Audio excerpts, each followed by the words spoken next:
X.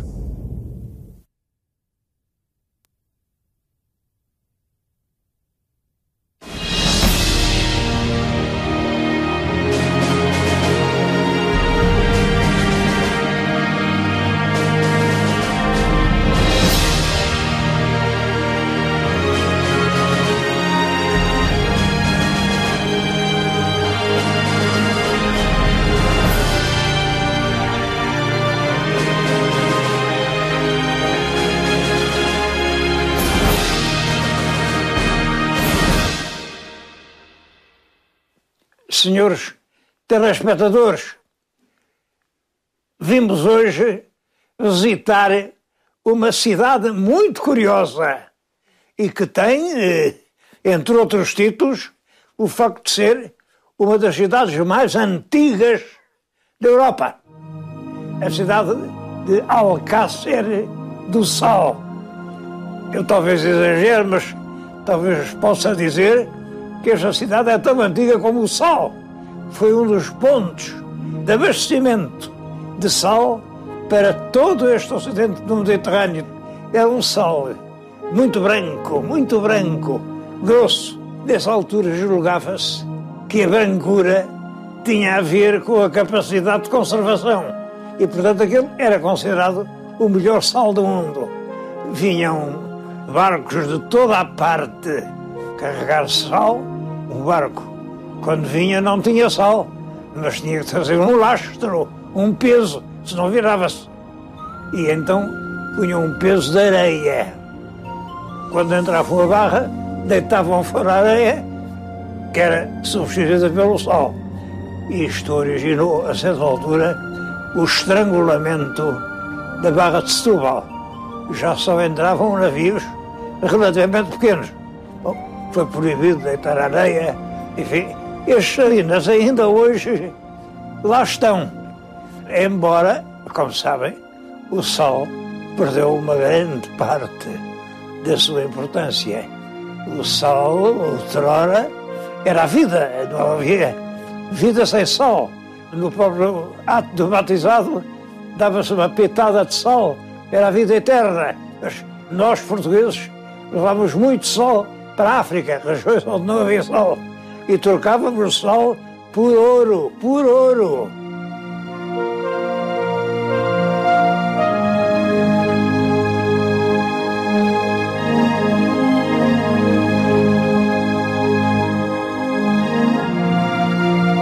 O sal tem uma importância capital. E aqui, desde o Neolítico, pelo menos, 5, 6 mil anos, quarto, quinto milénio antes de Cristo, já havia ocupação humana, havia construções, havia exploração de sal, enfim, e havia, portanto, já a cidade que mais tarde seria Alcácer do Sal, existia há 6 mil anos. Isto é muito. Não há muitas cidades com este tempo todo. Estrategicamente, era um ponto muito importante. Era por aqui, pelo Sado, que se entrava no Alentejo e que se ia até regiões mineiras. Podia-se ir até perto das minas. Era, por outro lado, aqui que se apanhava o sal, que se levava para toda a Europa. Havia muita madeira, eram grandes matas de pinheiros mansos. Ainda hoje há. Quem vier a Alcácer não deixe de comer uma pinhoada. As pinhoadas dos mesmas são deliciosas. E o pinheiro manso é importante porque tem uma madeira muito mais rija que o pinheiro bravo. É dessa madeira que se fazem as partes do navio que têm que ter maior resistência. É a quilha, que é o combate no fundo, era de pinheiro manso. E aqui, colhia-se a madeira, talhava-se a madeira, faziam-se os navios, era, portanto, um centro mercantil da maior importância.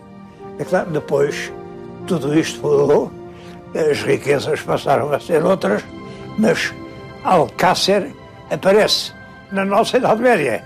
no século XII, com terra já muito importante.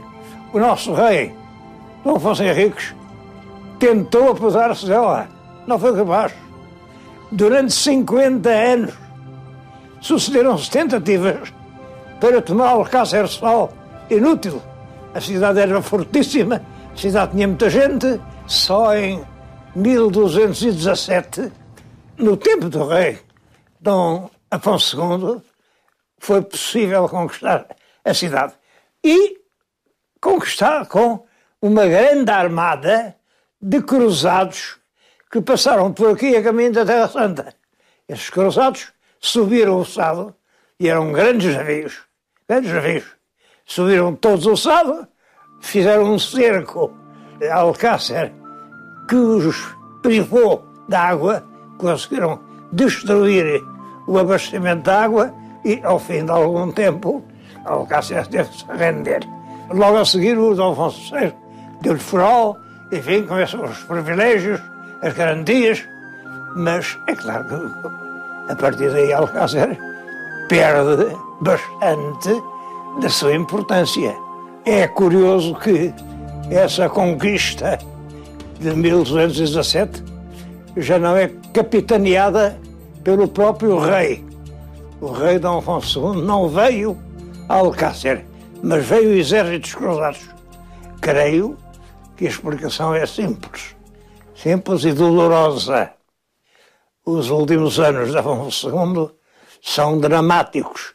Ele foi colhido por aquela pavorosa doença que era a lepra, e que então era muito geral, em toda a parte havia lepra. Bom, e por isso o rei não veio. Em vez dele, para representar Portugal, enfim, mandou o bispo de Lisboa. Era o bispo que comandava teoricamente as tropas, e essas tropas eram estrangeiras, porque, repito, mais uma vez verificava que o país não possuía um exército permanente que o rei pudesse utilizar. Não. Neste caso eram estrangeiros. Um dos acontecimentos importantes da história de Alcácer do Sal, importante e intrigante, eu não sei explicar isto, mas passou-se o seguinte. Em 1495, o rei, que era o rei Dom João II, estava lá embaixo, no Algarve, nas termas de Monchique, e sentia-se morrer. E mandou chamar o cunhado era Dom Manuel, que estava com a rainha Dona Leonor das Misericórdias, que era irmã dele. Dom Manuel e Dona Leonor eram irmãos. Mas a rainha não permitiu que ele obedecesse à ordem do rei. Disse, não vais. Bom, o rei, 2 dias depois, mandou novos cavaleiros a dizer, vem imediatamente.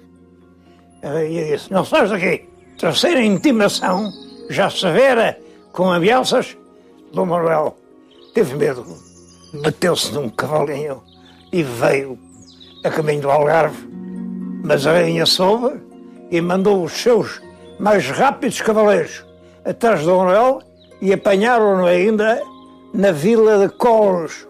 Coles é mais ou menos a meio caminho entre Alcácer e o Algarve. E o rei não viu o cunhado. Que razões tinha a rainha Dona Leonor para impedir que o irmão fosse ver um monarca agonizante e que o tinha sempre tratado bem? Bom, talvez fosse o receio de que agora o tratasse mal. A verdade é que se ele fizesse a Dom Manuel o que já tinha feito ao Dom Diogo, irmão dele, o herdeiro da coroa ficava o filho bastardo, o Dom Jorge. O Dom Jorge, que o rei quis fazer rei, mas não conseguiu. Este acontecimento prestou-se a várias interpretações, algumas delas muito desfavoráveis à rainha. A verdade é que a rainha, em muitos aspectos da sua vida, revelou uma superioridade, uma altitude moral que é incompatível com a prática de um crime desse género. A corte estava por vezes ali, porque o recinto dava muita segurança. Aquilo que a gente hoje vê é uma pequena parte da fortaleza. Aquilo, a toda a volta, tinha 30 torres, cada uma com 25 metros de altura, e no centro nenhuma outra torre de ondagem maior. Era praticamente inexpugnável. Talvez por isso a corte estava lá com frequência. Acho que neste caso, Dom Manuel e a rainha estavam instalados no convento de Araceli. O convento de Araceli tinha sido construído no século XV e era o aposento mais luxuoso, mais bonito que havia em Alcácer do Sal.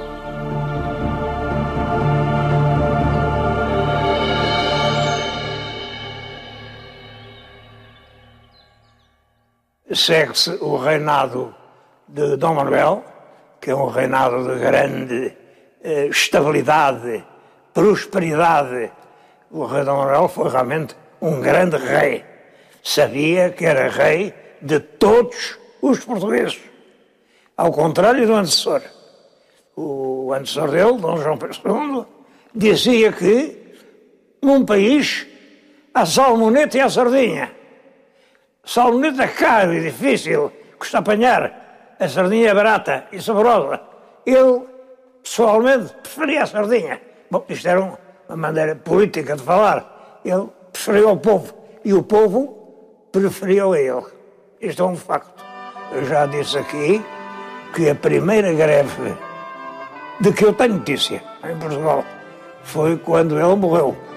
Quando ele morreu, a nobreza ficou toda contente, sim, satisfeita com a morte de um tirano e resolveu não pôr luto. Ora, o luto era a barba de fazer, a barba crescida, barba e bigode e cabelo. Pois bem, os barbeiros se reuniram e resolveram que durante 6 meses nenhum barbeiro fazia a barba a nenhum fidalgo. E eles, quer quisessem, quer não, tinham que andar mesmo com a barba crescida. Durante 6 meses, os fidalgos andaram de barba comprida, de barba longa, porque os barbeiros se recusaram a cortar as suas barbas. Isto dividiu o país.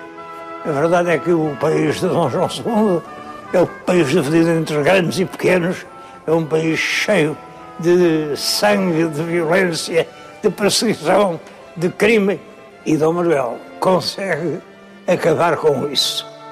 A primeira coisa que Dom Manuel faz é restabelecer a Casa de Bragança, que Dom João II tinha extinguido, volta a dar os bens aos duques e faz inúmeras leis, a reforma dos pesos e medidas, as ordenações manuelinas, a reforma dos tribunais, a reforma do exército.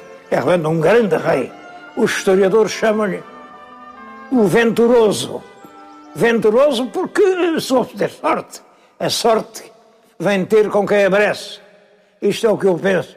E agora há políticos que têm sorte, políticos sem sorte. Eles que pensem porquê.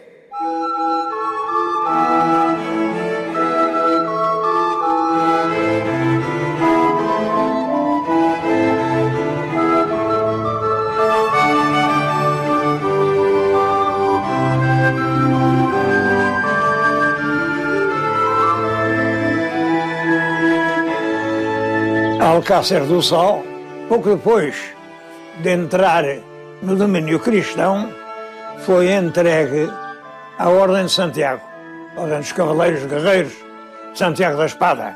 Bom, era uma força militar importante e naquele castelo era realmente um adversário terrível para os mouros. Os Cavaleiros de Santiago estiveram ali até que foram mudados para Palmela.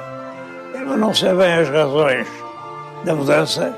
É certo, Palmela era muito mais perto de Lisboa e também é certo que Palmela também tinha muitas condições ricas, vinho, cereais e, portanto, o castelo de Palmela foi a sede da Ordem de Santiago durante muito tempo. E isso provocava um declínio de Alcácer do Sal. Com a extinção das ordens, em 1834, os cavaleiros foram todos postos fora dos seus quartéis, dos seus conventos. Ainda hoje existe em Palmela um lindíssimo edifício que hoje é pousada, que era o quartel da Ordem dos Cavaleiros de Santiago.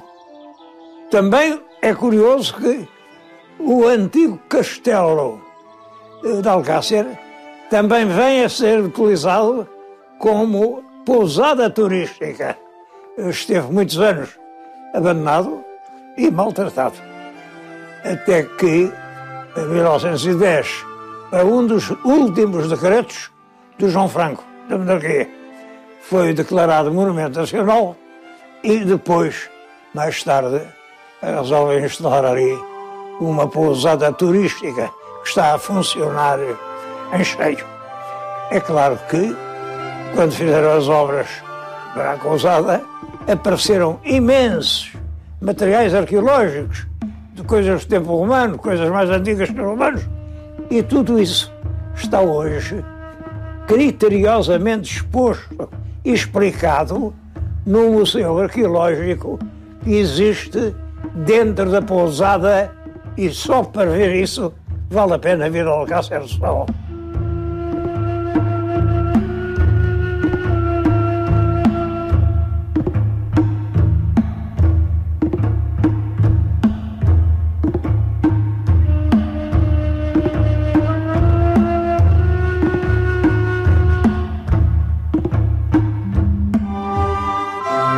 Alcácer é pátria de dois grandes portugueses. O matemático do século XVI, Pedro Nunes, que é uma das grandes figuras do pensamento nacional. Ele foi cosmógrafo mor do reino. Foi ele quem definiu a navegação astronómica e, enfim, tem imensos trabalhos que ajudam a navegar sem ver a Terra. É ele quem inventa, por exemplo, o nónio. O nónio é um pequeno aparelho, mas que permite eliminar, enfim, as imprecisões do astrolábio. Foi professor da Universidade de Coimbra, em Lisboa, e realmente nunca foi incomodado pela Inquisição, que estava sempre bem atrás quando havia ideias novas, mas neste caso ele era mestre dos filhos do rei, do infante Henrique, navegador, e do infante Dom João. É importante saber isso. Pedro Nunes era professor do infante Henrique, que teve também a noção planetária da navegação. Não o incomodaram, mas, algum tempo depois de ele morrer, dois dos seus netos foram presos pela Inquisição, acusados de heresias. Estiveram 10 anos nos cárceres subterrâneos da terra, ali, e saía-se de lá esfarrapado. Eles sofreram isso e não se provou nada contra eles. Suponho que eles pagaram apenas a glória de ser netos do grande Pedro Nunes. A outra figura de que eu gostava de falar é o professor catedrático Francisco Gentil, que eu ainda conheci. O professor Gentil tomou como uma causa quase pessoal a luta contra o cancro. O cancro, a neoplasia, como sabem, é uma das doenças que leva mais gente. É uma doença traiçoeira, silenciosa, que mina a pessoa por dentro, sem que a pessoa dê por isso, e quando a pessoa vai ao médico já não há nada a fazer. Pois o doutor Gentil, em 1927, cria o IPO, Instituto Português de Oncologia. Esse hospital é ampliado cada vez mais, hoje é um grande hospital, é um dos maiores hospitais portugueses e é um centro de estudos médicos da maior importância. Tudo isso se deve ao professor Francisco Gentil e por isso o IPO, aquele casarão, tem o nome dele, professor Francisco Gentil.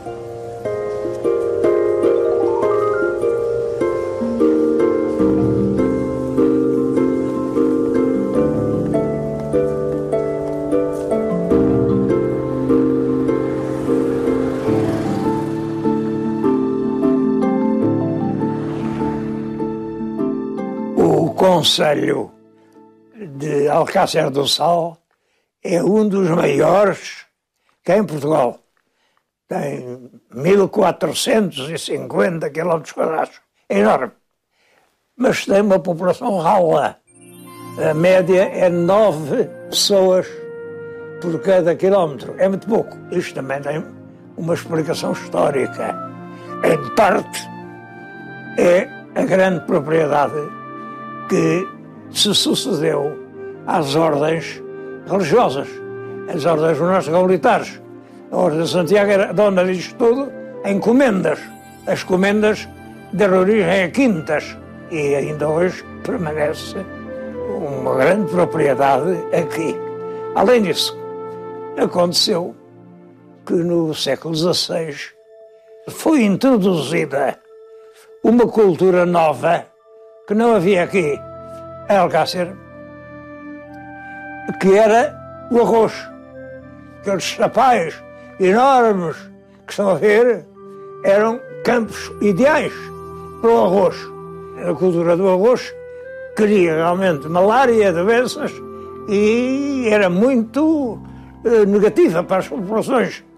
Os empresários começaram então a importar turnos de trabalhadores vindos da África que aguentavam melhor as condições daquele trabalho.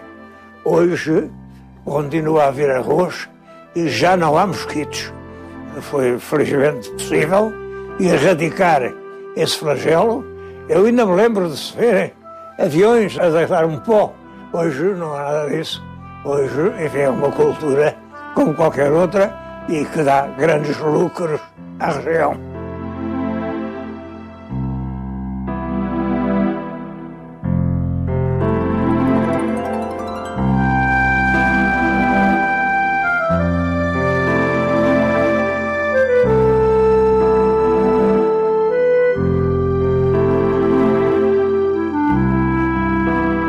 Nos últimos anos, Alcácer não tem sido protegida.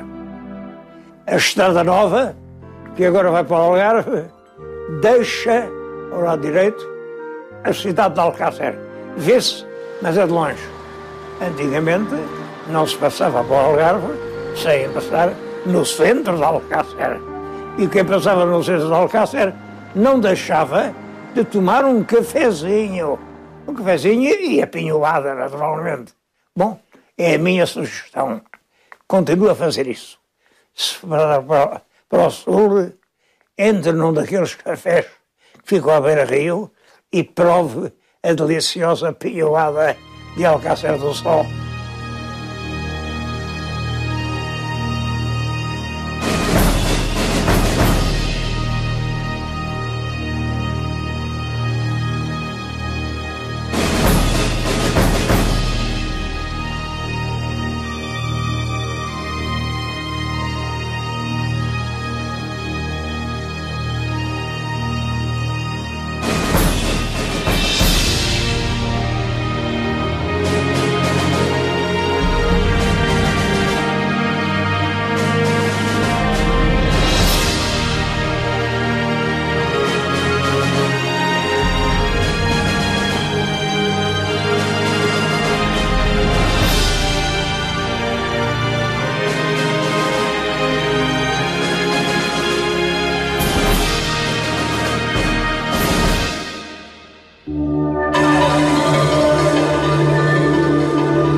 A alma e a